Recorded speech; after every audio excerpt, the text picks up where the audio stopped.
خوش آمدید۔ آج ہم 10ویں جماعت کے ریاضی کے پہلے باب حقیقی اعداد پر گہرائی سے بات کر رہے ہیں۔ یہ تلنگانہ اسٹیٹ بورڈ کے نصاب کا حصہ ہے۔ جی بالکل۔ تو کوشش کریں گے کہ ان سے اہم نکات نکال کر آسان زبان میں سمجھیں۔ بالکل، مقصد یہی ہے کہ حقیقی اعداد یعنی ریئل نمبرز کیا ہوتے ہیں، ان کی قسمیں کیا ہیں، اور کچھ اہم اصول جیسے یوکلڈ کا تقسیم کا اصول موضوع انہیں سمجھا جائے۔ ٹھیک ہے، تو پھر شروع کرتے ہیں حقیقی اعداد سے۔ یہ ہے کیا اصل میں؟ ذرائع بتا رہے ہیں کہ یہ ناطق اور غیر ناطق اعداد کا مجموعہ ہے۔ جی ہاں، آپ نے بالکل صحیح پکڑا۔ حقیقی اعداد میں سارے ناطق یعنی ریشنل اور سارے غیر ناطق یعنی ارریشنل نمبرز شامل ہوتے ہیں۔ اور ناطق کون سے تھے؟ وہ پی کیو والے؟ جی، ناطق اعداد وہ ہیں جنہیں ہم پی بٹا کیو کی شکل میں لکھ سکتے ہیں، بس شرط یہ ہے کہ نیچے والا کیو صفر نہ ہو۔ جیسے 2/3 یا شاید 5، کیونکہ 5 کو 5/1 لکھ سکتے ہیں۔ بالکل صحیح۔ اور اسی میں قدرتی اعداد، مکمل اعداد، صحیح اعداد، یہ سب آ جاتے ہیں۔ اچھا، اور غیر ناطق پھر وہ ہوئے جنہیں ایسے بٹے میں نہیں لکھ سکتے، جیسے کہ وہ جذر 2 یا پائے؟ بالکل، √2، √3، پائے، یہ سب غیر ناطق ہے۔ ان کی خاص بات ان کی اعشاری شکل ہوتی ہے۔ وہ کیسی ہوتی ہے؟ وہ نہ تو کبھی ختم ہوتی ہے یعنی نان ٹرمینیٹنگ ہوتی ہے، اور نہ ہی اس میں ہندسوں کا کوئی حصہ بار بار دہرایا جاتا ہے یعنی نان ریکرنگ۔ اوہ، جیسے √2 کا آپ بتا رہے تھے 1.4142 اور آگے چلتا جاتا ہے۔ جی بالکل، 1.41421356 بس چلتا ہی جائے گا، کوئی پیٹرن دہرائے بغیر۔ اچھا، ایک ویڈیو میں اعشاریہ کی بھی قسمیں بتائی گئی تھیں، مختتم اور غیر مختتم، ٹرمینیٹنگ اور نان ٹرمینیٹنگ۔ یہ کیا فرق ہے؟ ہاں، یہ اہم ہے۔ مختتم یعنی ٹرمینیٹنگ ڈیسیمل وہ ہوتا ہے جو کچھ ہندسوں کے بعد رک جاتا ہے، جیسے آدھا یعنی ہاف جو 0.5 ہوتا ہے، بس ختم۔ ٹھیک ہے۔ اور غیر مختتم نان ٹرمینیٹنگ وہ ہے جو چلتا رہتا ہے۔ اب اس میں بھی 2 قسمیں ہیں۔ اچھا، وہ کون سی؟ بھی ہوتا ہے، یا 1/7 وہ 0.142857 پھر 142857 ایسے دہراتا ہے۔ یہ والے ناطق ہوتے ہیں۔ سمجھ گئی۔ اور دوسری قسم؟ دوسری قسم وہی ہے جو غیر ناطق اعداد کی ہوتی ہے، نان ٹرمینیٹنگ، نان ریکرنگ، نہ ختم ہو نہ دہرائے، جیسے √2 والا معاملہ۔ بہت خوب۔ ویڈیو میں ایک بڑا دلچسپ اصول تھا ناطق اعداد کے بارے میں، کہ اگر پی کیو میں نیچے والا کیو ہے، اس کے مفرد اجزائے ضربی یعنی پرائم فیکٹرز صرف 2 اور 5 ہو، جی تو اعشاریہ مختتم ہوگا، یعنی 2 کی کچھ طاقت ہو، 5 کی کچھ طاقت ہو، یا دونوں ہوں۔ بالکل درست۔ یہ نظریہ 1.5 ہے۔ اگر کیو کی شکل 2n 5m ہے تو اعشاریہ لازماً مختتم ہوگا۔ اور اگر 2 اور 5 کے علاوہ کوئی اور پرائم فیکٹر آ جائے کیو میں، جیسے 3 یا 7، تو پھر جیسا نظریہ 1.6 کہتا ہے، اعشاریہ غیر مختتم ہوگا لیکن متوالی ہوگا یعنی ریکرنگ ہوگا۔ مثال کے طور پر؟ جیسے آپ 56 کو دیکھیں، نیچے 6 ہے جو 2 ضرب 3 ہے۔ اب چونکہ یہ 3 آ گیا جو نہ 2 ہے نہ 5، تو اس کا اعشاریہ غیر مختتم متوالی ہوگا۔ اچھا، 56 کیا بنتا ہے؟ وہ بنتا ہے 0.83333۔ دیکھیں، 3 دہرایا جا رہا ہے۔ واہ، یہ تو بڑا کارآمد اصول ہے۔ اچھا، اب آتے ہیں یوکلڈ کے تقسیم کے اصول موضوع پر۔ وہ جو فارمولا تھا A=BQ+R۔ جی، یوکلڈز ڈویژن لیما بہت بنیادی چیز ہے۔ اس میں شرط تھی کہ R جو ہے وہ 0 اور B کے درمیان ہوگا، مطلب B سے چھوٹا ہوگا۔ بالکل، 0 R B، یعنی باقی R یا تو 0 ہوگا یا 0 سے بڑا، لیکن ہمیشہ مقسوم الیہ B سے چھوٹا ہوگا۔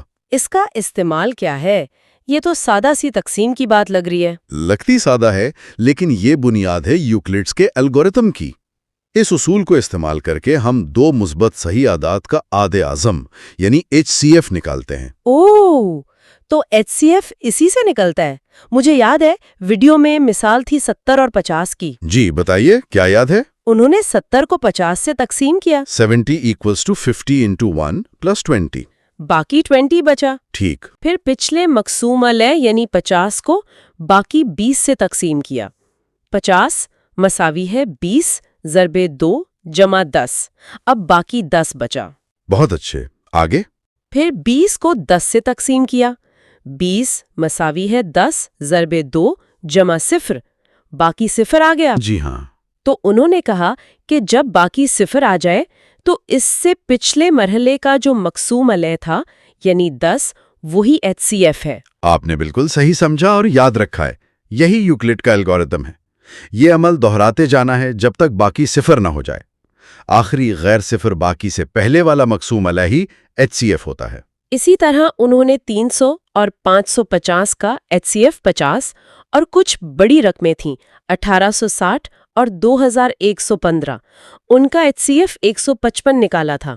جی، طریقہ بالکل یہی رہتا ہے، اعداد کتنے بھی بڑے ہوں۔ ایک اور بہت دلچسپ چیز تھی √2 کو غیر ناطق ثابت کرنا۔ ویڈیو میں اس کا باقاعدہ ثبوت دیا گیا تھا جسے تردیدی ثبوت یا پروف بائی کانٹرڈکشن کہہ رہے تھے۔ ہاں، یہ ریاضی کے کلاسک ثبوتوں میں سے ایک ہے، بڑا خوبصورت طریقہ ہے۔ یہ کام کیسے کرتا ہے تردیدی ثبوت؟ اس میں ہم شروع میں وہ مان لیتے ہیں جو ہمیں غلط ثابت کرنا ہوتا ہے، یعنی ہم فرض کر لیتے ہیں کہ √2 ناطق ہے۔ الٹا فرض کر لیا۔ جی، فرض کیا کہ √2 = AB، جہاں A اور B ہم اول ہیں یعنی کو پرائم، ان میں 1 کے علاوہ کوئی مشترک جزو ضربی نہیں۔ ٹھیک، کو پرائم۔ پھر دونوں طرف مربع لیا، 2 = A²B²، جس سے ملا A² = 2B²۔ اچھا، A² = 2B²، اس کا کیا مطلب ہوا؟ اس کا مطلب ہوا کہ A² ایک جفت عدد ہے کیونکہ وہ 2 کا حاصل ضرب ہے، اور ایک اہم نظریہ ہے جسے فنڈامنٹل تھیورم آف ارتھمیٹک سے جوڑا جا سکتا ہے کہ اگر کوئی مفرد عدد جیسے 2 کسی عدد کے مربع A² کو تقسیم کرتا ہے تو وہ اس عدد A کو بھی لازماً تقسیم کرے گا۔ یعنی اگر A² جفت ہے تو A بھی جفت ہوگا؟ بالکل، تو A جفت ہے۔ اب اگر A جفت ہے تو ہم اسے کسی صحیح عدد C کے لیے A = 2C لکھ سکتے ہیں نا؟ ہاں، لکھ سکتے ہیں۔ اب یہ A = 2C والی قیمت واپس A² = 2B² میں ڈال دیں تو 2C کا ہول اسکوائر = 2B² ہوا۔ یعنی 4C² = 2B²؟ جی، اور اس کو تھوڑا آسان کریں تو B² = 2C² ملتا ہے۔ اسکوائر جفت ہے تو پچھلی اصول کے مطابق B بھی جفت ہوگا۔ شاباش! اب دیکھیں کیا نتیجہ نکلا۔ A بھی جفت ثابت ہوا اور B بھی جفت ثابت ہوا۔ ہاں، تو اگر A اور B دونوں جفت ہیں تو ان دونوں میں کم از کم 2 ایک مشترک جزو ضربی ہے نا؟ جی بالکل۔ لیکن ہم نے شروع میں کیا فرض کیا تھا کہ A اور B ہم اول ہیں، یعنی ان میں 1 کے علاوہ کوئی مشترک جزو ضربی نہیں۔ اوہو، یہ تو تضاد ہو گیا، کاؤنٹرڈکشن۔ بالکل، یہ تضاد اس لیے پیدا ہوا کہ ہمارا شروع کا مفروضہ کہ √2 ناطق ہے غلط تھا، لہٰذا لازماً √2 غیر ناطق ہے۔ واہ، یہ تو واقعی بہت زبردست طریقہ ہے، اور ویڈیو میں شاید √3 اور √5 کے لیے بھی ایسے ہی ثبوت کا اشارہ تھا۔ جی ہاں، بالکل یہی منطق استعمال ہوتی ہے √3، √5 اور اس قسم کے دوسرے اعداد کو غیر ناطق ثابت کرنے کے لیے۔ اچھا، آخر میں ایک اور بات تھی ویڈیو میں، وہ جفت اور طاق اعداد کی شکلوں کے بارے میں، کہ کوئی بھی مثبت جفت عدد 2Q کی شکل کا ہوتا ہے اور طاق عدد 2Q+1 کی شکل کا۔ جی، یہ بھی یوکلڈ کے تقسیم کے اصول موضوع سے ہی ثابت ہوتا ہے۔ اگر ہم A = BQ+R میں B = 2 لیں تو R کی ممکنہ قیمتیں کیا ہوں گی؟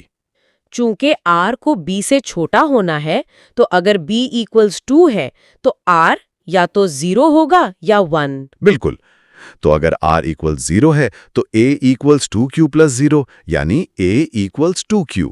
یہ جفت عدد کی شکل ہے، اور اگر R = 1 ہے تو A = 2Q+1، یہ طاق عدد کی شکل ہے۔ ٹھیک، اور اسی طرح وہ 4Q+1 اور 4Q+3 والی شکلیں بھی طاق اعداد کے لیے ثابت کی تھیں؟ جی، اس میں B = 4 لیا تھا تو R کی قیمتیں 0، 1، 2 یا 3 ہو سکتی تھیں۔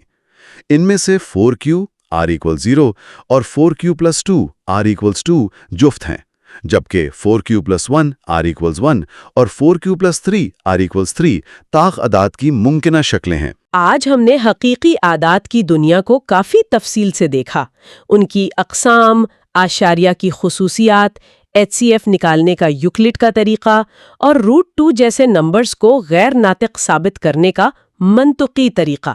بہت کچھ سیکھا۔ یقیناً، اور یہ ساری باتیں ریاضی کی بنیاد مضبوط کرنے کے لیے بہت اہم ہیں۔ جاتے جاتے سامعین کے لیے ایک چھوٹا سا سوال چھوڑتے ہیں۔ حساب کا بنیادی نظریہ فنڈامنٹل تھیورم آف ارتھمیٹک یہ کہتا ہے کہ ہر مرکب عدد کو منفرد طور پر مفرد اعداد کے حاصل ضرب میں لکھا جا سکتا ہے۔ کیا آپ سوچ سکتے ہیں کہ اس بظاہر نظریاتی بات کا ہماری روزمرہ کی زندگی میں کوئی عملی اطلاق کیا استعمال ہو سکتا ہے؟ واہ، یہ تو سوچنے والی بات ہے، بڑا دلچسپ سوال ہے، اس پر ضرور غور کرنا چاہیے۔ بہت شکریہ، اگلی بار پھر ملیں گے ایک نئے موضوع کے ساتھ۔